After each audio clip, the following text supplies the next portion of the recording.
जी good evening class. Good evening sir. कैसे हैं आप? Good evening sir. Very good evening Anu जी।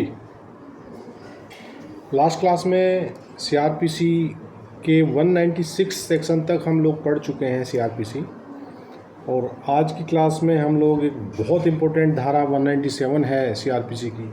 वैसे तो पूरा सीआरपीसी ही अपने आप में इम्पोर्टेंट है, लेकिन 197 जो बात करता है कि स्पेशल बात ये बता रहा है कि प्रोसिक्यूशन ऑफ जजेस एंड पब्लिक सर्वेंट्स, न्यायाधीशों और लोक सेवकों का अभियोजन। ठीक है, मतलब एक विशेष श्रेणी में इन्हें रखा गया है, पब्लिक सर्वेंट्स को और प्रोसिक्यूशन जजेस को। इनके विरुद्ध यदि कोई अभियोजन होगा तो 197 की प्रक्रिया अमल में आएगी। ये कहता है कि when any person who is और वाज ए जज, यानी कि प्रेजेंट केस में, और वाज भी बता रहा है कि जो जज है या जज था, ठीक है, और a public servant not removable from his office save by or with the sanction of the government is accused of any offence alleged to have been committed by him while acting or purporting to act in the discharge of his official duty, no court shall take cognizance of such offence except with the provisions sanction save as otherwise provided in the Lokpal and Lokayukt Act 2013। ये कह रहा है कि जब किसी व्यक्ति पर जो न्यायाधीश या मजिस्ट्रेट या ऐसा लोक सेवक है या था जिसे सरकार द्वारा उसकी मंजूरी से ही उसके पद से हटाया जा सकता है, अन्यथा नहीं, किसी ऐसे अपराध का अभियोग है जिसके बारे में यह अभिकथित है कि वह उसके द्वारा तब किया गया था जब वह अपने पदीय कर्तव्य के निर्वहन में कार्य कर रहा था। ठीक है रवि, आपको आवाज़ आ रही है रवि? यस सर, आ रही है। हाँ ठीक है। या जब उसका ऐसे कार्य करना तात्पर्य था तब कोई भी न्यायालय ऐसे अपराध का संज्ञान लोकपाल और लोकायुक्त अधिनियम 2013 में यथा अन्यथा उपबंधित के सिवाय, यदि लोकपाल अधिनियम 2013 में कोई उपबंध है तो उसके सिवाय, ठीक है, कैसे किया जाएगा? ये कह रहा है in the case of a person who is employed or as the case may be was at the time of commission of the alleged offence employed in connection with the affairs of the union of the central government। ये कह रहा है कि ऐसे व्यक्ति की दशा में जो संघ के कार्यकलाप के संबंध में यथास्थिति नियोजित है या अभिकथित अपराध के किए जाने के समय नियोजित था केंद्र सरकार की। ठीक है, मतलब कि मान लीजिए कोई रिटायर हो गया, तो रिटायर होने के बाद भी यदि उसके सेवा काल के दौरान का कोई अपराध का उस पर आरोप लगता है तो भी वो कवर होगा। वर्तमान सर्विस में तो होगा ही होगा, रिटायरमेंट के बाद भी वो कार्यकाल उसका सेव रहेगा, 197 से प्रोटेक्टेड रहेगा। ठीक है। B, in the case of person who is employed or as the case may be was at the time of commission of the alleged offences employed in connection with the affairs of the state government। तो का में केंद्र सरकार के विषय में बात की गई है और खा में राज्य सरकार के विषय में बात की गई है। पूर्व मंजूरी से ही करेगा, अन्यथा नहीं। तो दोनों अवस्थाओं में यदि वो केंद्र सरकार का कर्मचारी है तो केंद्र सरकार की अनुमति ली जाएगी, और यदि वो राज्य सरकार का एम्प्लॉई है तो वो राज्य सरकार की अनुमति उस पर अभियोजन चलाने से पूर्व ले जाएगी। लेकिन ये ध्यान रहे कि 197 का प्रोटेक्शन उसे केवल अपने पदीय कर्तव्यों के दौरान किए गए कृत्यों पर मिलेगा। एज ए प्राइवेट पर्सन जब वो अपने पदीय कर्तव्यों का निर्वहन ना कर रहा हो, उस दौरान यदि वो कोई आपराधिक कृत्य करता है तो वहाँ 197 का कवर उसको नहीं मिलेगा। क्यों अनु? जी, क्योंकि 197 के 1 में साफ साफ लिखा हुआ है कि जब वह अपने पदीय कर्तव्य के निर्वहन में कार्य कर रहा था। ये बात महत्वपूर्ण है, समझ लीजिएगा आप। तो यानी कि उसको जो है सार्वभौमिक प्रोटेक्शन नहीं मिला हुआ है 197 का, केवल और केवल उन कृत्यों के लिए प्रोटेक्शन मिला हुआ है जिन जिन कृत्यों को करने के लिए वो पदीय कर्तव्य के दौरान उससे वो करते हुए थे, जब वो अपने पदीय कर्तव्यों का निर्वहन कर रहा था। ठीक है, इसके प्रोविज़ो है, प्रोविज़ो कह रहा है 5 ये प्रोविज़ो कह रहा है provided that where the alleged offence was committed by a person referred to in clause B during the period while a proclamation issued under clause 1 of article 356 of the Constitution was in force in a state, clause B will apply as if for the expression state government occurring therein the expression central government were substituted। अब ये जो परंतुक आया है, परंतुक क्या कह रहा है? परंतुक ये कह रहा है कि परंतु जहाँ अभिकथित अपराध खंड 6 में निर्दिष्ट किसी व्यक्ति द्वारा उस अवधि के दौरान किया गया था जब राज्य में संविधान के अनुच्छेद 356 के खंड 1 के अधीन की कोई उद्घोषणा प्रवृत्ति वहाँ खंड 6 इस प्रकार लागू होगा मानो उसमें आने वाला राज्य सरकार पद के स्थान पर केंद्रीय सरकार पद रख दिया गया है। ये क्या कह रहा है? ये प्रोविजो क्या बता रहा है कल्पना?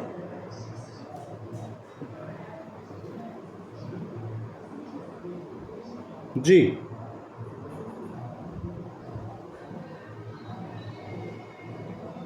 नहीं समझे सर। एनू, आपको समझ आया कुछ?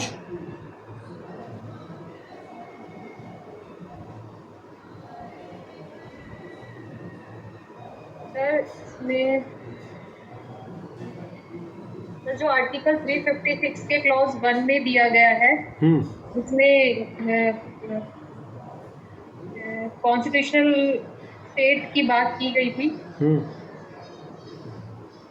देखो, ये आपको जब तक समझ में नहीं आएगा जब तक आपको ये नहीं पता होगा कि आर्टिकल 356 क्या कहता क्या है कॉन्स्टिट्यूशन का। यदि आपको वो चीज़ नहीं पता है तब तक आप इस प्रोविज़ो को नहीं समझ पाएंगे। क्यों एनू? सर उसमें तो ये है कि अगर प्रेसिडेंट है और या फिर गवर्नर है उसमें वो किसी भी मतलब किसी भी सिचुएशन के लिए कोई भी सिचुएशन है उसमें कोई भी ऐसी कॉन्स्टिट्यूशनल फेलियर जो है वो बिल्कुल सही जा रहे हो, सही जा रहे हो। सिचुएशन आती है तो उसमें सर उसकी राष्ट्रपति की पहले मतलब उसकी उद्घोषणा पहले चाहिए होगी, उसके बाद ही फिर ये प्रोविज़न शायद लागू होगा।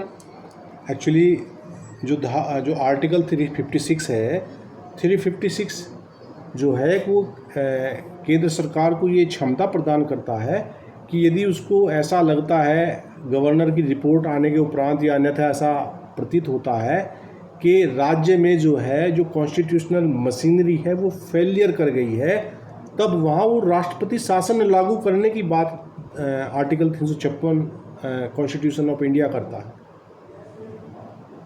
तो ये बात कह रहा है कि यदि किसी राज्य में 356 प्रवृत्त है, यानी कि किसी राज्य में यदि केंद्रीय शासन यानी कि राष्ट्रपति शासन लगा हुआ है, तो वहाँ के जो राज्य सरकार के कर्मचारी हैं वो उस दौरान केंद्र सरकार के कर्मचारी समझे जाएंगे इस धारा के संदर्भ में। Is that clear? जी सर। क्लियर हो गया कल्पना? हाँ जी सर। चूंकि राष्ट्रपति शासन होने का मतलब ये है कि जो राज्य की बागडोर है वो केंद्र सरकार के हाथ में है फिलहाल, तो जो राज्य के कर्मचारी हैं वो राज्य के कर्मचारी भी उस अवधि के दौरान ऐसे माने जाएंगे कि मानो वो राज्य सरकार के कर्मचारी ना हो, केंद्र सरकार के कर्मचारी हो। देखो ये बात आई है कि जब राज्य में संविधान के अनुच्छेद 356 के खंड 1 के अधीन की गई उद्घोषणा प्रवृत्ति वहाँ खंड ख इस प्रकार लागू होगा मानो उसमें आने वाले राज्य सरकार पद के स्थान पर केंद्रीय सरकार पद रख दिया गया हो। ठीक है, अब जी सर एक्सप्लेनेशन देख लेते हैं। इसका एक्सप्लेनेशन क्या कह रहा है? एक्सप्लेनेशन कह रहा है for the removal of doubts it is hereby declared that no sanction shall be required in case of a public servant accused of any offence alleged to have been committed under section 166A, 166B, section 354, section 354A, B, C, D, ठीक है, and section 370, section 375, section 376, section 376A, 376A, B, C, D and so on. तो ये कहा है कि अगर इन धाराओं के अपराध कोई व्यक्ति करता है तब 197 की पूर्व सैंक्शन प्री सैंक्शन की आवश्यकता नहीं पड़ने वाली है। क्या समझे?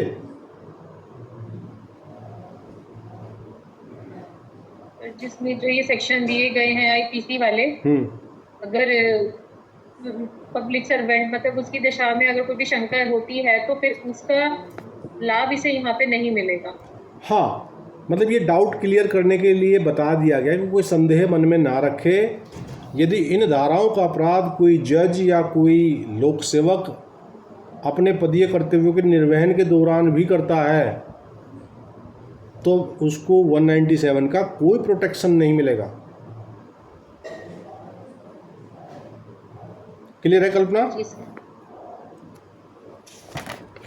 जी सर। स्पष्टीकरण का हिंदी वर्जन देख लीजिए। संदेहों का निराकरण करने के लिए एतद द्वारा यह घोषित किया जाता है कि ऐसे लोक सेवक के मामले में जिसके बारे में यह अभिकथित किया गया है कि उसने भारतीय दंड संहिता 1860 की धारा 166A, 166B, धारा 354 की सारी धाराएं हैं ABCD, धारा 375 76 की सारी धाराएं हैं ABCD DA, सब कुछ करके तो इन धाराओं से संबंधित यदि कोई अपराध है तब आप 197 के उसको कवर की आप उम्मीद ना करें कि मैं तो प्रोटेक्टेड हूँ, मैं तो लोक सेवक हूँ, मैं तो जज हूँ। तो इन धाराओं को एक्सक्लूड कर दिया गया है, कोई प्रोटेक्शन आपको नहीं मिलेगा 197 का। यहाँ सबसेक्शन 2 कह रहा है कि no court shall take cognizance of any offence alleged to have been committed by any member of the armed forces of the union while acting or purporting to act in the discharge of his official duty except with the provisions sanction of the central government। कह रहा है कि कोई भी न्यायालय संघ के सशस्त्र बल के किसी सदस्य द्वारा किए गए किसी अपराध का संज्ञान जिसके बारे में यह अभिकथित है कि वह उसके द्वारा तब किया गया था जब वह अपने पदीय कर्तव्यों के निर्वहन में कार्य कर रहा था या जब उसका ऐसे कार्य करना तात्पर्य था, केंद्रीय सरकार की पूर्व मंजूरी से ही करेगा, अन्यथा नहीं। तो जो हमारे सैनिक बल हैं, सशस्त्र बल हैं, संघ के सशस्त्र बल हैं, तो उनको यहाँ स्पेसिफिकली 197 के सबसेक्शन 2 में स्पेसिफिकली बता दिया है उनके लिए कि यदि वो पदीय कर्तव्य के दौरान उनसे कोई ऐसा कृत्य हो जाता है जो अपराध की श्रेणी में आता हो तो 197 के तहत केंद्र सरकार की पूर्व मंजूरी लेनी पड़ेगी। सबसेक्शन 3 कह रहा है द स्टेट गवर्नमेंट में by notification direct that the provisions of subsection 2 shall apply to such class of category of the members of the forces charged with the maintenance of public order as may be specified therein wherever they may be serving, and thereupon the provisions of that subsection will apply as if for the expression central government occurring therein the expression state government were substituted। तो जो 2 में बात की है संघ वाली जो बात की है, 3 कह रहा है कि राज्य सरकार अधिसूचना द्वारा निर्देश दे सकती है कि उसमें यथानिर्दिष्ट बल के ऐसे वर्ग या प्रवर्ग के सदस्यों को जिन्हें लोक व्यवस्था बनाए रखने का कार्यभार सौंपा गया है जहां कहीं भी वे सेवा कर रहे हों उपधारा 2 के उपबंध लागू होंगे और तब उस उपधारा के उपबंध इस प्रकार लागू होंगे मानो उनमें आने वाले केंद्रीय सरकार पद के स्थान पर राज्य सरकार पद रख दिया गया हो। क्या समझ आया उपधारा 3 से एनो?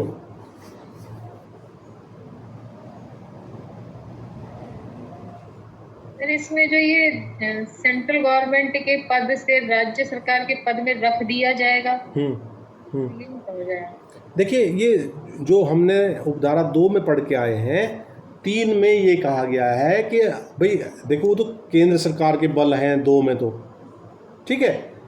3 जो है वो राज्य सरकार को भी ये पावर दे रहा है कि वो भी अधिसूचना के द्वारा जो उसके अपने बल हैं जो लोक प्रशांति हेतु उसने डिप्लॉय किए हुए हैं उनको 197 का कवर देने के लिए जो राज्य सरकार है वो अधिसूचना द्वारा धारा 2 लागू कर देगी अपने कर्मचारियों के लिए, अपने उन लोगों के लिए जो इस प्रकार के कृत्यों में लगे हुए हैं। तब ये माना जाएगा कि उपधारा 2 में केंद्र सरकार के स्थान पर राज्य सरकार पढ़ा जाए। कल्पना क्लियर है? फिर जैसे 2 में था कि ये जो दिए गए हैं, आर्म फोर्स दी गई है, इनको एक सेंट्रल गवर्नमेंट की पूर्व मंजूरी ही मिलेगी, तभी इनके ऊपर भी कोई भी जो है चार्ज अप्लाई हुआ। सर उसी तरीके से फिर सेंट्रल गवर्नमेंट स्टेट गवर्नमेंट के जो हैं उनको भी फिर तभी मिलेगा अगर सेंट्रल गवर्नमेंट मंजूरी देती है तब। नहीं, 3 ये कह रहा है कि जब नोटिफाई कर दिया स्टेट गवर्नमेंट ने, तब धारा 2 उपधारा 2 जो केंद्र सरकार की बात कर रही है, फिर वहां केंद्र सरकार के स्थान पे आप राज्य सरकार समझे। लास्ट लाइन पढ़ लीजिए एक बार दोबारा। ये कह रहा है कि उपधारा 2 के उपबंध लागू होंगे और तब उस उपधारा के उपबंध इस प्रकार लागू होंगे मानो उसमें आने वाले केंद्र सरकार पद के स्थान पर राज्य सरकार पद रख दिया गया हो।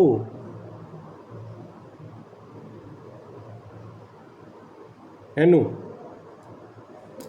सर स्टेट गवर्नमेंट की जो प्रीवियस पेंशन है उसके बाद ही उनके ऊपर मतलब जो भी चार्ज है वो तब लगेगा, उससे पहले नहीं। बिल्कुल बिल्कुल, ठीक है। आगे 3A है इसका, वो कह रहा है notwithstanding anything contained in subsection 3 no court shall take cognizance of any offence alleged to have been committed by any member of the forces charged with the maintenance of public order in a state while acting or purporting to act in the discharge of his official duty during the period while a proclamation issued under clause 1 of article 356 of the constitution was in force therein except with the previous sanction of the central government। फिर उन्होंने वही बात बता दी 356 वाली।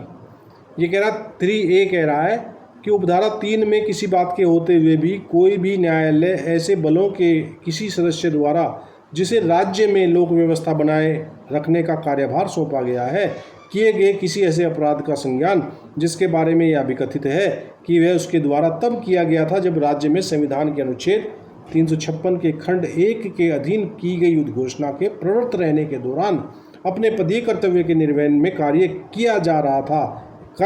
कर रहा था या जब उसका ऐसे कार्य करना तात्पर्य था केंद्र सरकार की पूर्व मंजूरी से ही करेगा, अन्यथा नहीं। तो 356 वाली बात हम पहले समझ चुके हैं, क्यों कल्पना? तो 3A समझ आ गया।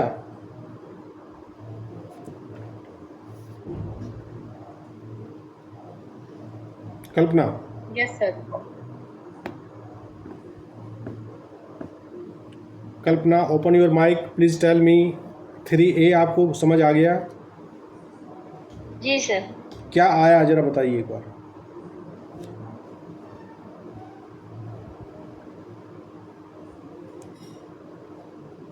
बोलिए।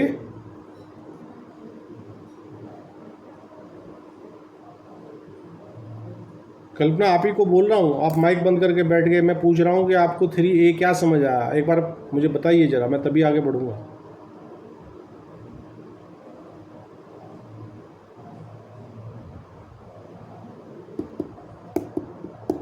हैनू आवाज़ तो आ रही है मेरी? Yes sir. जी सर आवाज़ तो आ रही है। हाँ तो मैं 3A पूछ रहा हूँ भाई आपसे, आप माइक बंद करे बैठे हो, मैं वेट कर रहा हूँ। या तो समझ आया हो तो बताओ, नहीं आया हो तो बताओ। ऐसे कीप मम करने से क्या फ़ायदा है भाई, चुप बैठे हो तुम। सर आप फिर से बता दीजिए। अरे 356A की कहानी मैं बता के तो आया हूँ पिछली धारा में। मान लीजिए स्टेट गवर्नमेंट के कर्मचारी हैं और वो उस टाइम काम कर रहे हैं जब 356A की उद्घोषणा लागू है, 356A की उद्घोषणा लागू है, तो फिर उनको केंद्र सरकार की पूर्व अनुमति लेनी पड़ेगी। भले ही वो कर्मचारी राज्य के हों, लेकिन वो अब केंद्र सरकार के अधीन काम कर रहे हैं, क्योंकि प्रांत में 356A के अधीन राष्ट्रपति शासन लगा हुआ है। जी सर। तो यही तो पूछ रहा हूँ यार, जो चीज़ बताई है पिछली धारा में ही बताई है, वही तो पूछ रहा हूँ। क्यों एनू क्लियर है? जी सर। 3B कह रहा है notwithstanding anything to the contrary contained in this code or any other law it is hereby declared that any sanction accorded by the state government or any cognizance taken by a court upon such sanction during the period of commencing on the 20th day of August 1991 and ending with the date immediately preceding the date on which the Code of Criminal Proceeding Amendment Act 1991 receives the assent of the President with respect to an offence alleged to have been committed during the period while a proclamation issued under Clause 1 of Article 256 of the Constitution was in force in the state shall be invalid and it shall be competent for the central government in such matter to accord sanction and for the court of take cognizance thereon. ठीक है, ये English version में 256 छपा हुआ है, लेकिन ये 356 ही है। मेरे वाले डायरेक्ट में गड़बड़ है, आपके वाले डायरेक्ट में नहीं पता मुझे। मेरे वाले डायरेक्ट में मिस प्रिंट हुआ है, तो 256 में इसलिए पड़ गया चूँकि वहाँ 256 छपा हुआ है, लेकिन दैट इज़ 356। ये कह रहा है इस संहिता में या किसी अन्य विधि में किसी प्रतिकूल बात के होते हुए भी यह घोषित किया जाता है कि 20 अगस्त 1991 को प्रारंभ होने वाली और दंड प्रक्रिया संहिता संशोधन अधिनियम 1991 का 43 पर राष्ट्रपति जिस तारीख की अनुमति देते हैं उस तारीख की ठीक पूर्ववर्ती तारीख को समाप्त होने वाली अवधि के दौरान ऐसे किसी अपराध के संबंध में जिसका इस अवधि के दौरान किया जाना अभिकथित है, जब संविधान के अनुच्छेद 356 के खंड 1 के अधीन की गई उद्घोषणा राज्य में प्रवर्ती राज्य सरकार द्वारा दी गई कोई मंजूरी या ऐसी मंजूरी पर किसी न्यायालय द्वारा किया गया कोई संज्ञान अविधिमान्य होगा और ऐसे विषय में केंद्र सरकार मंजूरी प्रदान करने के लिए सक्षम होगी, तब न्यायालय उसका संज्ञान करने के लिए सक्षम होगा। क्या पल्ले पड़ा भाई 3B में? इसमें ये है कि जो 20 अगस्त 1991 से पहले वाली जो सीआरपीसी का अमेंडमेंट था उसमें जो है अगर सेंट्रल गवर्नमेंट किसी उस तारीख के दौरान अगर कोई भी अपराध किया गया है और उस वक्त राष्ट्रपति शासन लागू है जो 356 का क्लोज 1 है, तो उस वक्त अगर स्टेट गवर्नमेंट ने किसी की मंजूरी दी है या कोर्ट के किसी संज्ञान में आया है तो उसकी वो मंजूरी नहीं मानी जाएगी, सेंट्रल गवर्नमेंट की ही मंजूरी होगी। देन उसके बाद ही कोर्ट भी उसको फिर संज्ञान करने के लिए सक्षम होगा। बहुत बढ़िया, बहुत अच्छी कल्पना, आ गया समझ? हाँ जी सर। हाँ, और उपधारा 4 इसकी कहती है the central government of the central government or the state government as the case may determine the person by whom the matter in which and the offence or offences for which the prosecution of such जज magistrate or public servant is to be conducted and may specify the court before which the trial is to be held. और उपधारा 4 इसकी कह रही है कि यथास्थिति केंद्र सरकार या राज्य सरकार उस व्यक्ति का जिसके द्वारा इस रीति का जिससे वह अपराध या वे अपराध जिसके या जिनके लिए ऐसे न्यायाधीश मजिस्ट्रेट या लोक सेवक का अभियोजन किया जाना है अवधारण कर सकती है और वह न्यायालय निर्दिष्ट कर सकती है जिसके समक्ष विचारण किया जाना है। क्या समझे? जो राज्य सरकार या केंद्र सरकार है वो कह रहा है कि जिसके द्वारा उस रीति का जिससे वह अपराध या वे अपराध जिसके या जिनके लिए न्यायाधीश मजिस्ट्रेट या लोक सेवक का अभियोजन किया जाना है अवधारण कर सकती है, ठीक है, और वह न्यायालय निर्दिष्ट कर सकती है जिसके समक्ष विचारण किया जाना है। मतलब कि कोई स्पेशल कोर्ट भी डिसाइड की जा सकती है कि भाई इस तरह के मामलों की सुनवाई जो है कोई विशेष न्यायालय करे, विशेष रीति से करे, मतलब एफटीसी कोर्ट बना दी जाए, स्पेशल कोर्ट बना दी जाए। तो ये उपधारा 4 जो है ये पावर देती है किसको? यथास्थिति केंद्र सरकार को या राज्य सरकार को। ठीक है कल्पना? जी सर। एक केस लॉ लिख लीजिए, Amal Kumar Jha versus state of Chhattisgarh and another Amal Kumar Jha versus State of Chhattisgarh and another AIR 2016 Supreme Court 2082. ठीक है, इसमें कहा गया है कि सर AIR आपने कितना बताया? 2016 सुप्रीम कोर्ट जी सर। 2082। इसमें क्या कहा गया है? ओके। इसमें बताया गया है कि स्वीकृति आवश्यक है, सैंक्शन नेसेसरी है। काहे के लिए? ये कह रहा है sanction to prosecute in charge of primary health centre is necessary when he was unable to provide government jeep for carrying patient, whereas he himself traveled in government jeep because it was an act or omission in discharge of official duty। ये कह रहा कि प्राथमिक स्वास्थ्य केंद्र के भार साधक को अभियोजित करने के लिए स्वीकृति तब आवश्यक है जब वह रोगी ले जाने के लिए सरकारी जीप प्रदान करने में असमर्थ था, जबकि उसने स्वयं सरकारी जीप से यात्रा की थी, क्योंकि वह पदीय कर्तव्य के निर्वहन में कार्य का लोप था। मान लीजिए ये कोई मैटर हुआ होगा कि प्राइमरी हेल्थ सेंटर का कोई इंचार्ज होगा, उससे किसी पेशेंट को ले जाने के लिए कोई जीप मांगी गई होगी, उसने वो जीप नहीं दी, किन कारणों से नहीं दी वो एक अलग मैटर है। तो उस पर जो है आरोप लगाया गया कि भाई इसने जो है इसकी ड्यूटी थी कि ये व्यवस्था कराता हमारी भिजवाने की, उसने वहाँ अपनी ड्यूटी का लोप किया, तो वैसे अपराध के लिए पूर्व सैंक्शन की जरूर आवश्यकता थी, क्योंकि वो जो कृत्य था उसका अपने पदीय कर्तव्यों के निर्वहन करने के दौरान था। ये बेसिक फंडामेंटल नीड है, फंडामेंटल रूल है कि आप 197 का कवर तभी ले पाओगे जब आप जो है अपने पदीय कर्तव्यों का निर्वहन कर रहे हो, अन्यथा नहीं ले पाओगे। ठीक है, क्लियर है भाई? Yes sir. जी सर। चलिए आज की क्लास को हम ये विराम देते हैं। 197 हमने कंप्लीट किया है। अगली धारा लंबी धारा है, लेंथी धारा है। कल की क्लास में 198 और अगली धाराएं पढ़ेंगे जो विवाह के विरुद्ध अपराधों के अभियोजन की बात करेगा। ठीक है, तो आज की क्लास को हम यही विराम देते हैं। सभी को शुभ रात्रि, good night, all the best, शब्बा खैर, गुड नाइट, जय हिंद, जय good Bharat. Night sir, thank you sir.